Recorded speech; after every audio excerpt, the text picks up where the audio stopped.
Hey guys, welcome back to another Tuesday video. You know what it is, Tuesday, pet tip day. So here we go, pet tip number 3.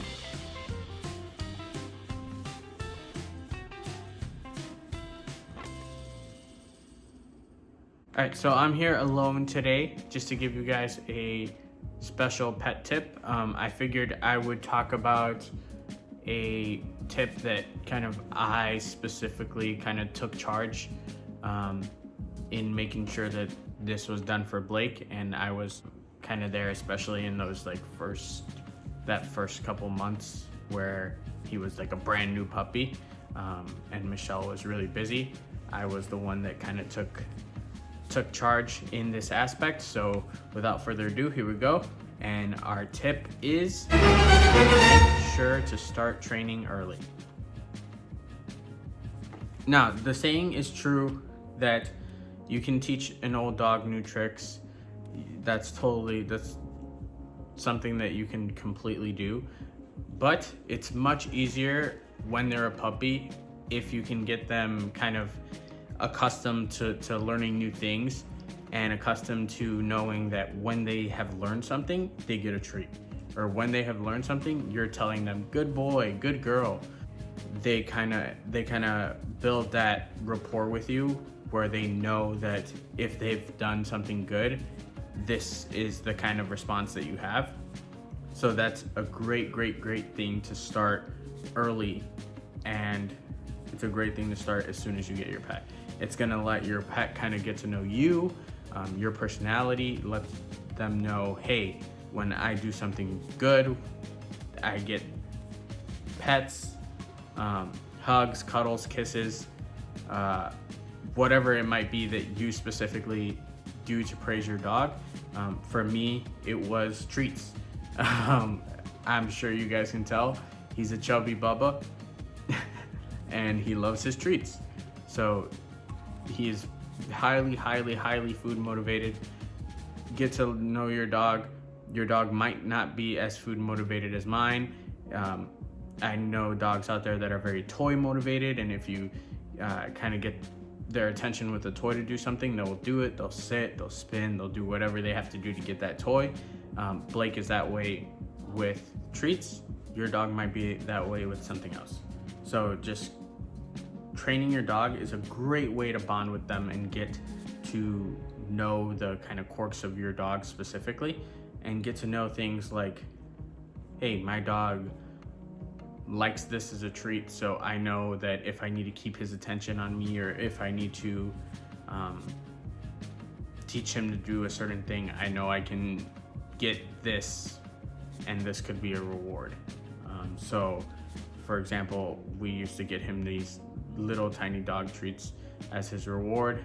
He absolutely loved them, but something he loved even more than that was cheese and hot dogs. So making those big rewards for learning new tricks or something like that, and then the smaller rewards are good for, hey, you did this trick again, so here you go. You know that already, but here's something to let you know that you're still doing a good job.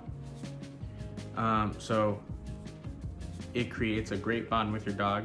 You get to know them, you get to know what makes them do certain things, and what makes you better able to teach them. The only cautionary thing I would say here is to watch for signs of stress. Don't overtrain your dog. If you overtrain your dog, you're gonna see them getting stressed, not paying attention, not liking the training experience, and that can quickly become a rabbit hole where every time you're trying to teach your dog anything, you try to teach your dog to walk on a leash, you're trying to teach your dog to sit, stay, anything, maybe not bark at something, trying to teach your dog any number of things. If they already have established they don't like the teaching process, it's just going to be that much harder. So making sure to watch for signs of stress. If you see your dog is maybe panting, or you see your dog maybe does this, Blake used to do this a lot when he would get stressed and get upset. Take a time out, play with them a little bit, kind of cuddle them, let them know it's okay, let them know they're fine. And then once they're calmed down, once they've had some time to cool off, then you can go ahead and jump back into some training, but maybe cool off on that for like that one specific thing that you were trying to teach them, and go back to some things that they may have picked up already. Maybe you're trying to teach your dog to sit and stay, but they can only get the sit part. If they get frustrated with the stay part, tell them sit a couple times after you've taken that time to cool off, and just have them do that and let them know like, hey, you're doing this right, good job. And then try and incorporate the stay and just get that in there little by little. It's definitely not something that comes super naturally. Some dogs are going to be more apt to learning tricks and stuff like that than others, but it's a learning experience. It's a training experience. That's why it's called training your dog. So make sure you watch out for signs of frustration or any like anger or anything like that. But also you make sure you watch out for signs of that within yourself. I would sometimes get upset at Blake for, let's say I would tell him to sit and he knows how to sit, and I know that he knows how to sit. So if I tell him to sit and he didn't sit, I would get upset and I'd say, dude, you know how to do this, come on, like sit. And that kind of stuff is not good, because then it kind of makes your dog feel like upset that they know what to do, but they're not doing it. It makes them feel upset, and it makes them feel like they shouldn't do it. So don't get upset with your dog. Be calm, be loving. That's how they're gonna be responsive. They're sure, you can tell your dog, sit, sit, sit. I said sit, and like give them a spank or something, but that's not gonna be something that's gonna produce lasting results. Whereas if you tell your dog, sit, Blake, I said sit, come on, boy. Like getting their trust like that is gonna be much more rewarding in the end, rather than trying to be mean and aggressive towards them.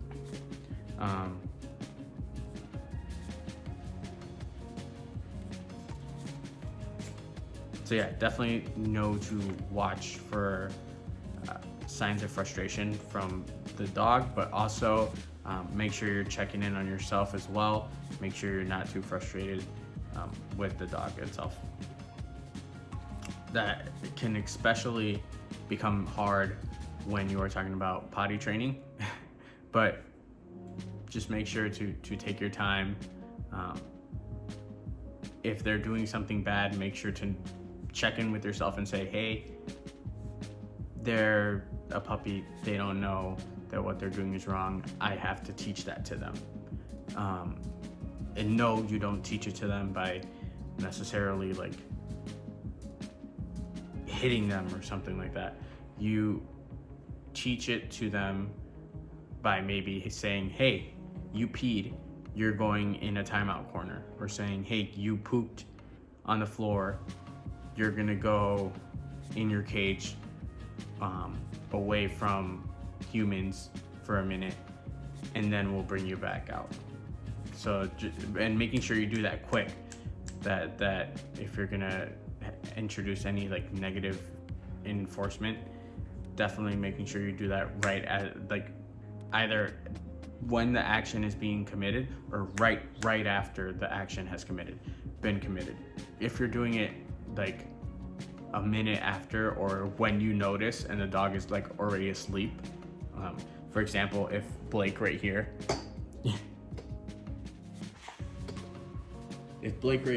had peed in the bed and I grabbed him from here and put him in a cage, that would do absolutely nothing. He would be very confused and he would say, okay, I guess I shouldn't sleep on the couch. It's gonna associate his action at the time with a negative consequence, and that's not what you want to do, especially if they're not doing anything bad, like just chilling on the couch, sleeping on the couch. So making sure that if you decide to go the negative reinforcement route, which I would try to advise against, but sometimes with certain actions you kind of have to go that route if there is nothing else that's working with your dog. Like I said, it's a learning process for you as much as it is for the dog. So making sure that you know what works for your dog is definitely the most important thing. But just make sure you do it immediately. So yeah, that is the pet tip of the day. Train your dog, train them from day one, regardless of if it's an old dog or a young dog. Make sure you're training them as soon as you get them, build that rapport with them, and let them know that you're the teacher, they're the student. And try as much as possible, try positive reinforcement. That really seems to work the best. It worked. I got Blake to sit really quickly using positive reinforcement. I got him to spin really quickly using that. It's been a blessing using positive reinforcement. The only thing that I haven't been able to kind of train out of him is barking at dogs or balloons. He's a little weird, but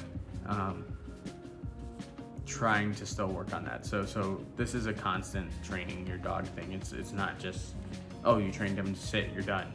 No, you're constantly going to be training your dog. So that's just a great step to start at. So train your dog. Love you guys. See ya. Peace out.